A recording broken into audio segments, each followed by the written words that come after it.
दिक्कत इसमें क्या आती है कि जो स्पीड पोस्ट कराई गई थी या जो कोरियर से भेजा था या स्पीड पोस्ट से भेजा था, रजिस्टर्ड पोस्ट से भेजा था, तो वो वापस आ जाता है। उसने रिसीव करने से मना कर दिया, या उसने पोस्टमैन को कुछ दक्षिणा देकर के कहा भैया जाकर के बोल देना कि बंदा हमको नहीं मिला। इसीलिए आप देखते होंगे कि सरफेसिस से संबंधित जितने भी लेटर आपके द्वारा कस्टमर को भेजे जाते हैं तो वो अक्सर उसको रिसीव नहीं करते हैं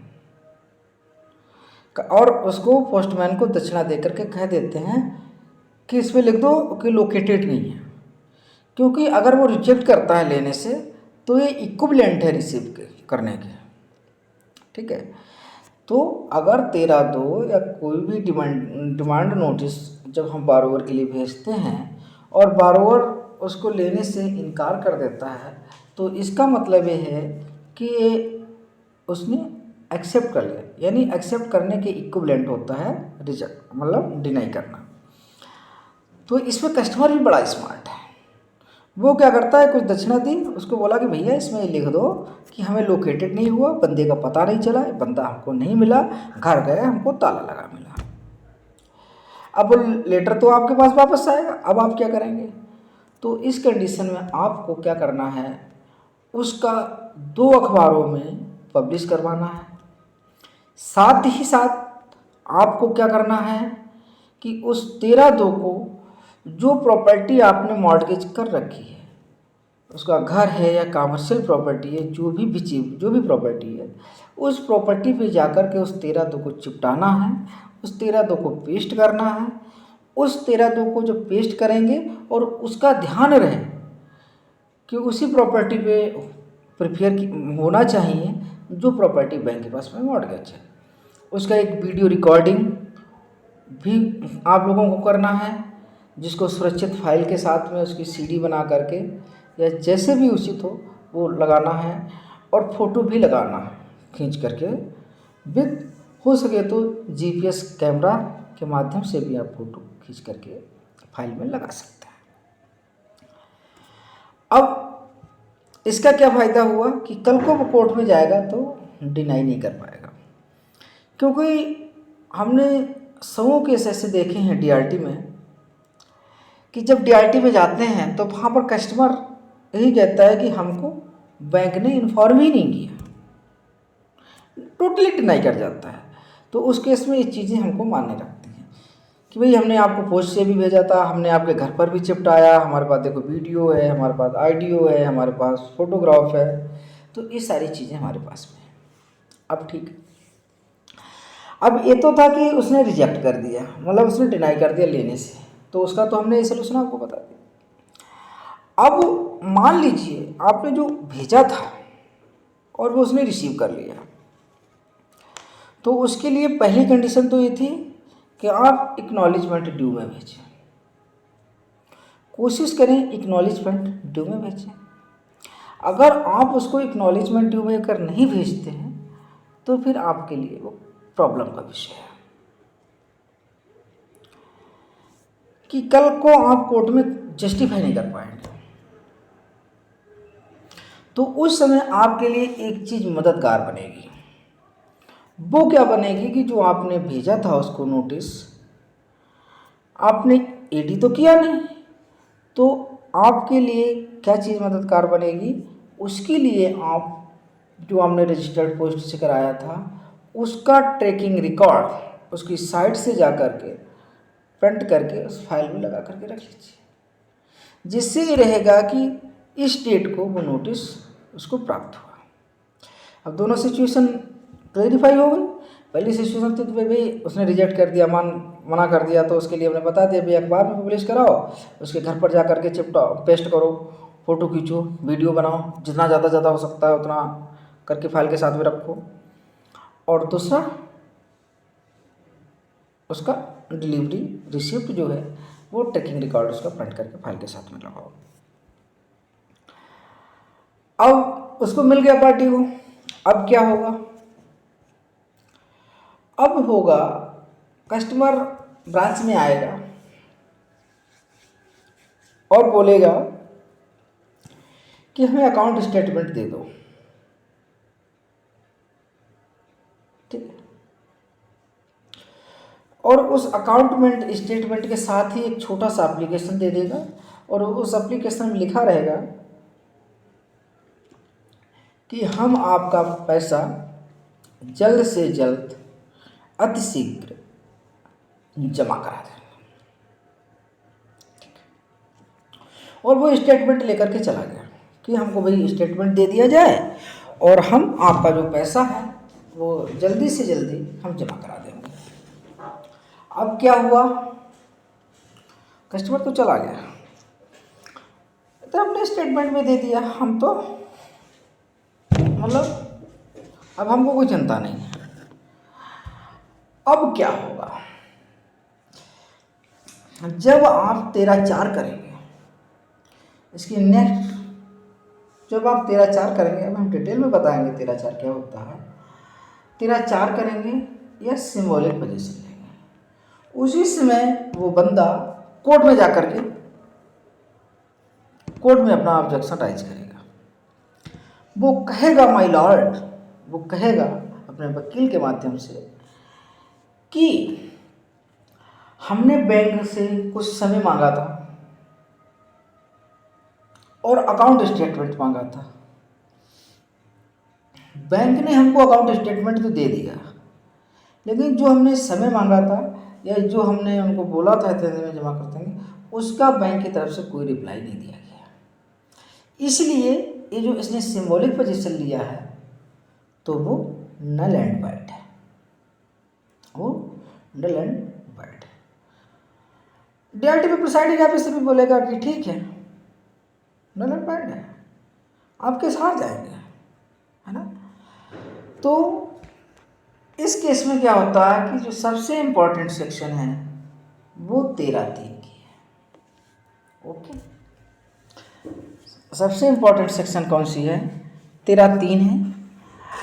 अब आप लोग समझ पा रहे होंगे कि जो सेक्शन 13(3) है उसका क्या रोल है, क्योंकि जो कस्टमर ने, अब वो तो कस्टमर स्मार्ट था, उसने तो इस तरह से किया। अब दूसरे केस में क्या हो सकता है कि कस्टमर आपको रिटन ऑब्जेक्शन भी भेज सकता है, लेटर भेज सकता है कि आपने जो 13(2) दिया, हम आपके 13(2) को नहीं मान रहे हैं, ठीक है। तो उस केस में बैंक को क्या करना है, under section 13(3) of SARFAESI act के तहत आपको यानी अथॉराइज्ड ऑफिसर को रिप्लाई देना है,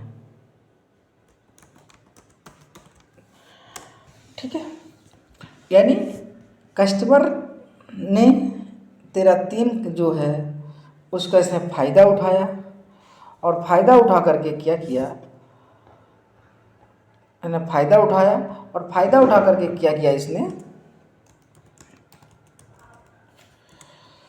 फ़ायदा उठा करके इसने क्या किया, बैंक को चूना लगा दिया। तो बैंक द्वारा जो जारी किया गया नोटिस था का जो विवरण था,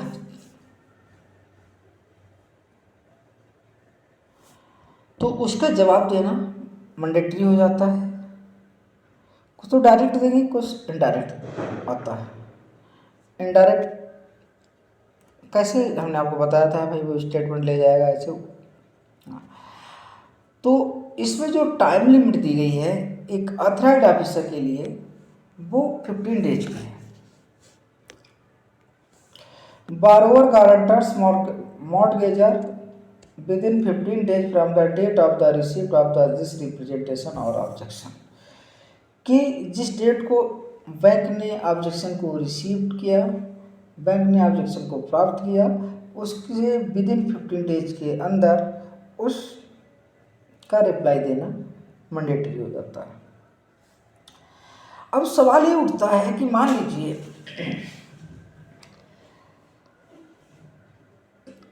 कस्टमर का, एक तो मैंने बता दिया था कि वो ऐसे स्टेटमेंट लेकर के बैंक वालों ने उसको कोई ध्यान नहीं दिया, तो उसमें हमारा सारा करा धरा खराब हो गया, नल एंड वाइड हो गया। दूसरा केस ये है कि उसने हमको एक रिटन लेटर दिया, और जो हमने रिटन लेटर दिया उसका जवाब, जब कस्टमर ने हमको रिटर्न में लेटर दिया, उसका हम जवाब नहीं दे पाए। अगर हमने उसका जवाब नहीं दिया या दिया फिर बहुत ज़्यादा डिले दिया, 15 दिन की जगह पे 20 दिन बाद दिया, 25 दिन बाद दिया, 1 महीने बाद दिया, तो आप आगे जो भी कार्रवाई करेंगे सरफेसी एक्शन में, यानी सीधा सा मतलब ये है कि सरफेसी के तहत जो भी कार्रवाई आपके द्वारा करी गई है वो सारी की सारी नल एंड वाइड हो जाएगी। ओके, तो ये आपका रहा 13/2/3 का।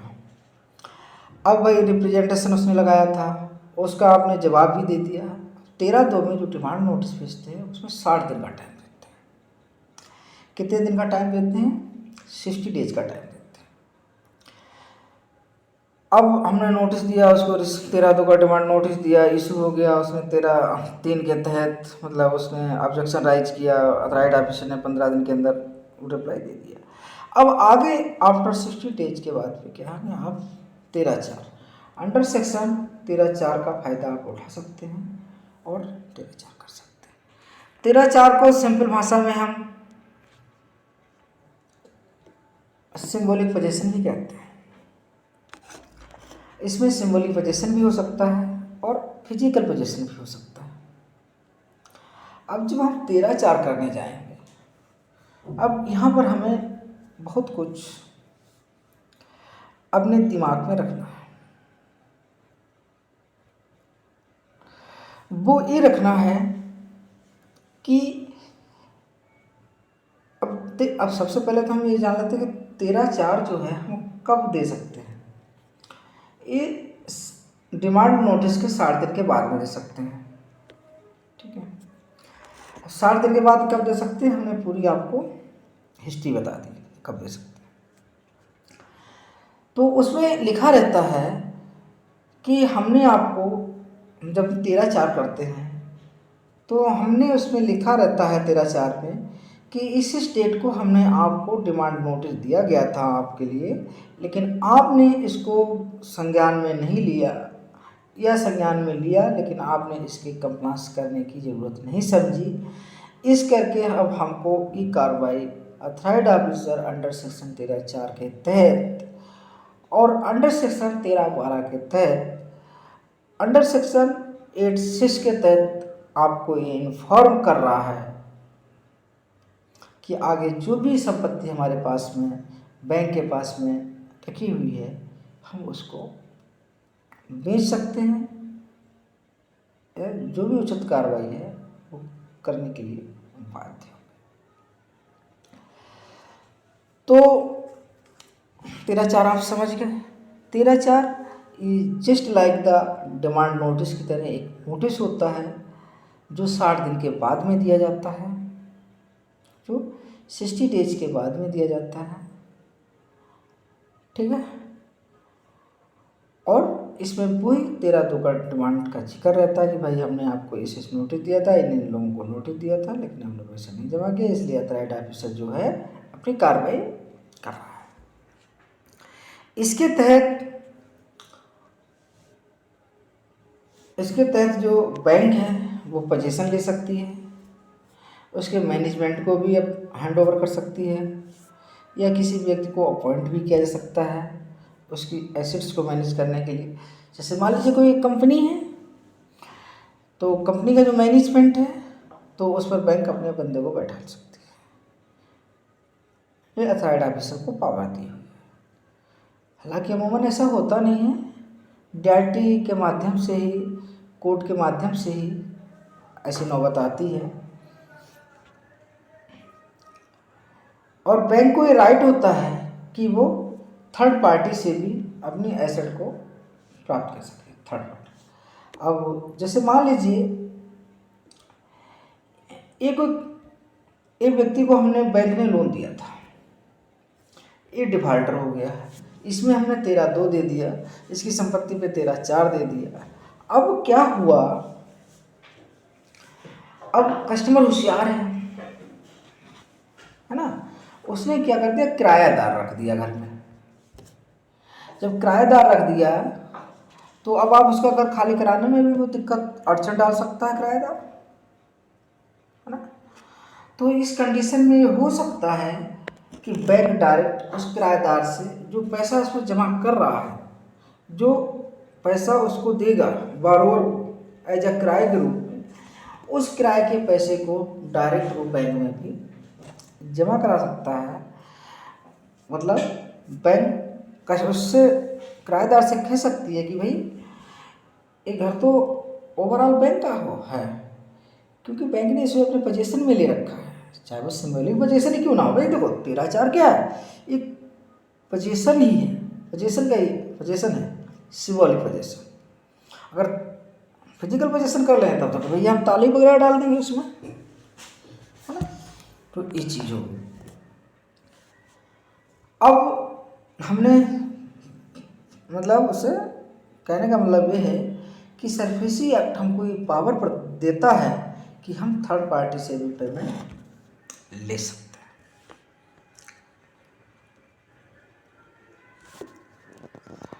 और इसमें जो अथॉराइज्ड ऑफिसर होता है, ये सब करने के लिए अथॉराइज्ड ऑफिसर की सर्विसेज को जो इम्पैनल्ड अथॉराइज्ड ऑफिसर्स होते हैं बैंकों में, उनकी भी मदद ले सकता है। और जब वो फिजिकल पोजीशन लेगा या सिंबॉलिक पोजीशन भी लेगा, यानी 13/4 भी करेगा, तो उसको क्या बैंक को भेज मतलब वो बारोवर को स्पीड पोस्ट से विद इन 7 डेज भेजना पड़ेगा। ठीक है। और साथ ही में यहाँ पर बहुत इम्पोर्टेंट चीज़ हम बताने जा रहे हैं। वीडियो बड़ा हो रहा है क्योंकि हम प्रैक्टिकली चीज़ें यहाँ पर शेयर कर रहे हैं आप लोगों से, कि अगर हमने जो 13/4 किया उसको 7 डेज के अंदर उसको पब्लिश भी कराना है। अगर वो 7 डेज के अंदर आपने अगर अखबार में पब्लिश नहीं कराया तो वो आपका नल एंड वाइड हो जाएगा। कैसा हो जाएगा?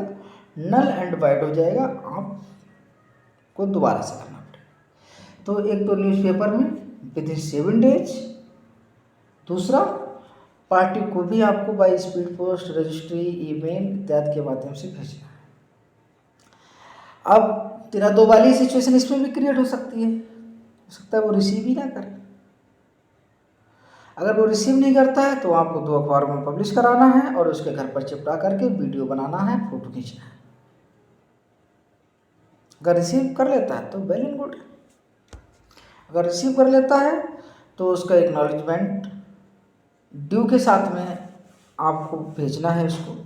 अगर बाय द वे आप भूल गए, आपने एक्नॉलेजमेंट ड्यू के साथ नहीं भेजा, एक्नॉलेजमेंट ड्यू का मतलब यहाँ पर ये हुआ कि जब आप रजिस्ट्री कराते हैं तो उसमें एक एक्नॉलेजमेंट ड्यू लगा देते हैं कि जब वो वहाँ पर रिसीव करेगा तो एक आपको एक्नॉलेजमेंट मिल जाएगा कि 21 व्यक्ति ने रिसीव किया, है ना।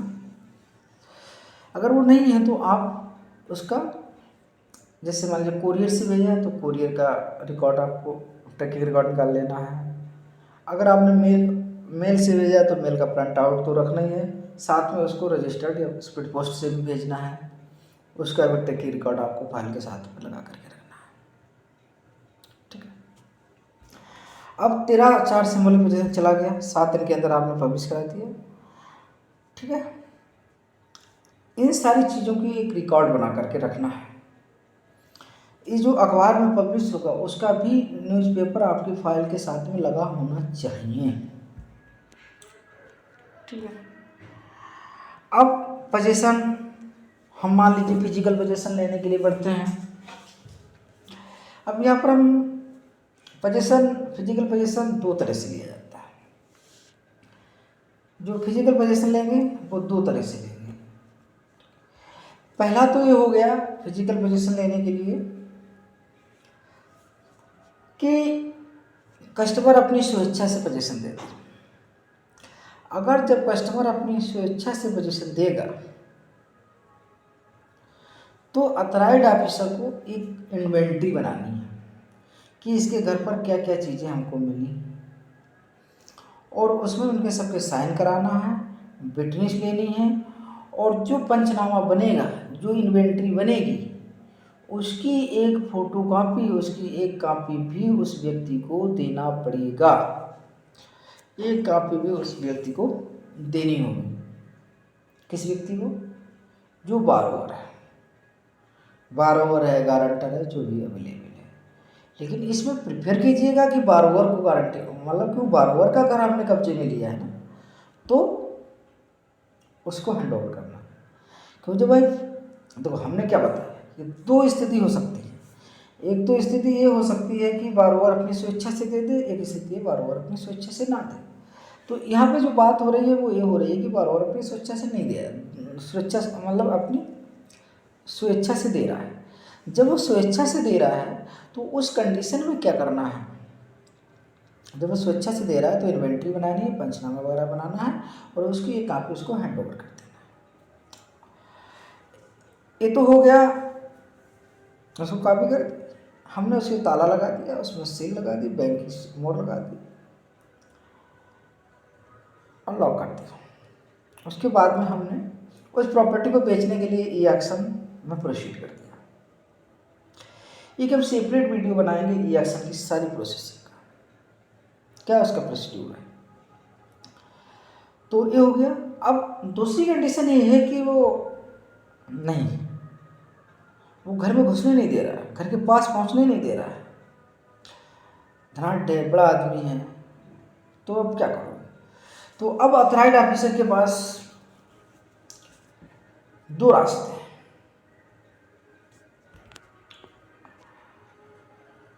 या तो वो डीआरटी में अप्रोच करे या फिर वो डीएम को अप्रोच करे।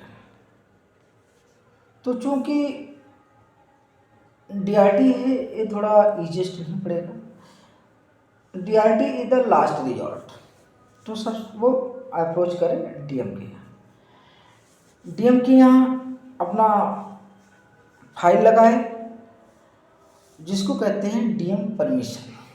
जिसको क्या कहते हैं? DM permission.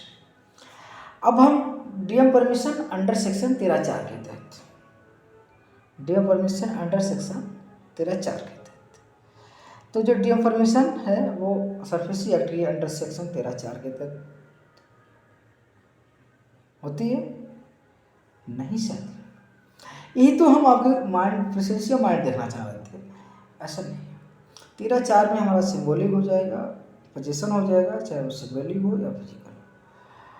अब यहाँ पर हमने सिंबॉलिक तो ले लिया, अब फिजिकल में उसने अड़ंगा डाल दिया, तो डीएम ऑर्डर हम अप्लाई करेंगे, जिसमें डीएम के पास 30 डेज का टाइम होता है कि 30 डेज में वो डीएम परमिशन देगा। अगर नहीं देता है तो फर्दर 30 डेज के लिए एक्सटेंड कर सकता है विद रिटन जस्टिफिकेशन। हालांकि ये चीज़ तो आपकी रही है एक्ट की, और जबकि रियल में ऐसा नहीं होता है। क्या रियलिटी है ग्राउंड लेवल, आप लोग को बेटर तरह से पता है। अब क्या हुआ कि हमने डीएम परमिशन के लिए अप्लाई कर दिया सेक्शन 14 के तहत, सरफेसी एक्ट की सेक्शन 14 के तहत डीएम परमिशन के लिए अप्लाई कर दिया। और जब डीएम परमिशन हमको मिल गई, उसके बाद में हम क्या करेंगे? जैसे हमें डीएम ऑर्डर मिला, अब हम क्या करेंगे?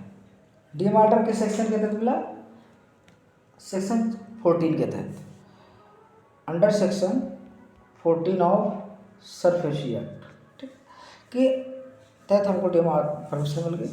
अब डीएम परमिशन मिली, तब बैंक की ये जिम्मेदारी बनती है कि कस्टमर को इन्फॉर्म करे कि हम आपका इतने दिनों के बाद में घर खाली करवाएंगे, या आपका जो भी प्रॉपर्टी बैंक के पास मॉर्गेज है हम उसको पेमेंट कराएंगे। जब नोटिस के पास जाएगा तभी वो दौड़ा आएगा। आप यकीन मानिए, जब डीएम ऑर्डर मिल जाता है तो मान के चलिए आप 80% केस क्लोज हो जाते हैं, 20% केस अब भी क्लोज नहीं होते हैं। जो डीआरटी, डीआरएटी, हाई कोर्ट, वही कोर्ट कचहरी चलती रहती है, ठीक है। अब क्या हुआ कि डीएम परमिशन तो आ गया हमारे पास में। अब हम क्या करेंगे, ये पहला तो हम एक नोटिस भेजेंगे पार्टी के लिए। दूसरा हम क्या करेंगे, उसका एक कोटेशन लेंगे कि हम इस डेट को हम इस प्रॉपर्टी का फिजिकल पोजीशन लेने जा रहे हैं, तो इसमें हमको कितना पुलिस फोर्स चाहिए होगा। तो जो लोकल थाना होगा उस लोकल थाने में हम जाएंगे।